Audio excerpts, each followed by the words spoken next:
warahmatullahi wabarakatuh.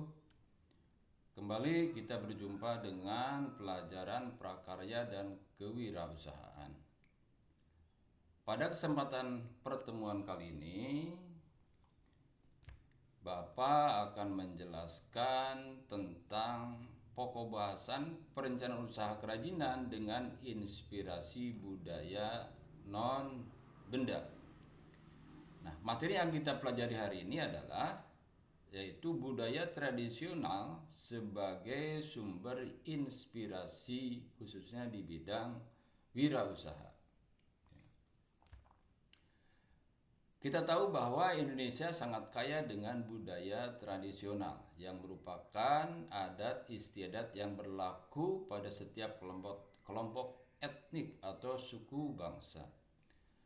Terdapat lebih dari 300 kelompok etnik atau suku bangsa di Indonesia, atau tepatnya ada sekitar 1340 suku bangsa menurut sensus Badan Pusat Statistik tahun 2010.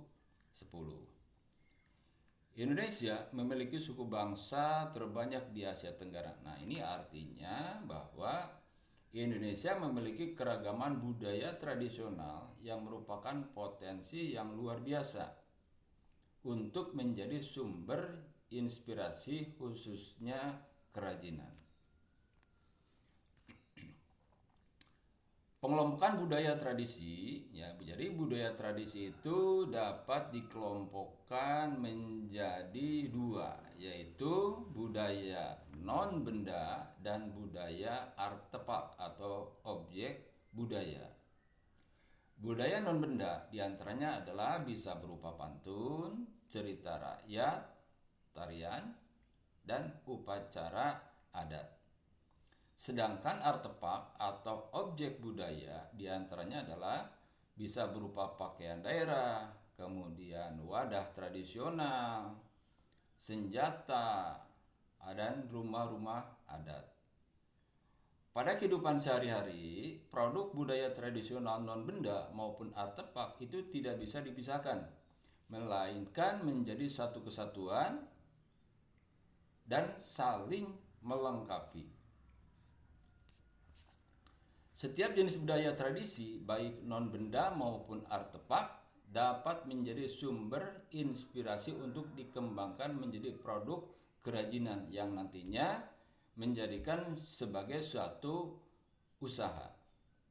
Hingga saat ini tercatat ada 4.156 warisan budaya non-benda yang terdapat di seluruh Indonesia. Setiap daerah itu dapat mengembangkan kerajinan khas daerah yang mengambil inspirasi dari budaya tradisi daerahnya masing-masing. Kekayaan budaya tradisi Indonesia adalah kearifan lokal yang dapat menjadi sumber inspirasi yang tidak ada habis-habisnya. Nah, ini adalah akan menjadi satu peluang usaha khususnya di bidang kerajinan. Ya. Sebagai contoh, ini adalah burung enggang dari daerah Kalimantan, yaitu tepatnya di daerah suku Dayak, di mana burung enggang ini adalah merupakan simbol dari dewata. Kemudian diaplikasikan menjadi suatu tarian. Nah, sehingga dari tarian tersebut menjadi suatu inspirasi, menjadi suatu kerajinan yang berupa kerajinan cenderamata. Ya, cenderamata yang berupa tarian, ya, yang nantinya akan dijadikan sebagai inspirasi usaha. Ya. Tarian, simbol, pakaian, musik, dan alat musik tersebut dapat menjadi sumber inspirasi dari pembuatan kerajinan. Nah, tadi adalah contohnya, jadi tarian burung enggang di daerah Dayak. Kemudian juga nanti di daerah lain itu bisa mengambil dari inspirasi budaya daerahnya masing-masing. Tarian, simbol, dan musik merupakan produk budaya non-benda, sedangkan pakaian, perlengkapan tari, dan alat musik merupakan objek budaya atau boleh disebut dengan artefak. Nah, sekarang pada pertemuan yang terakhir ini, ya, pada jam terakhir ini, Bapak akan memberikan suatu tugas, ya. Tugasnya adalah rekam budaya non benda, yaitu tiap masing-masing siswa silakan untuk membuat kelompok, ya. Maksimal satu kelompok itu 6 orang.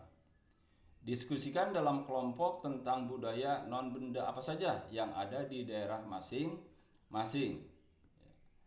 Tuliskan jenis-jenis budaya non benda tersebut, nama atau judul disertai dengan penjelasan. Kemudian nanti setelah selesai dipresentasikan di depan kelas, ya, di hadapan teman-teman kelas, bergantian antara kelompok yang satu dengan kelompok yang lain. Nah, sebagai contoh untuk lampiran diskusi, nah ini bisa dilihat, ya, bisa dibuat berupa tabel ataupun silakan diberikan kebebasan untuk membuat laporan sesuai dengan keinginan dari kelompok masing-masing, dan ini hanya sekedar suatu contoh, ya.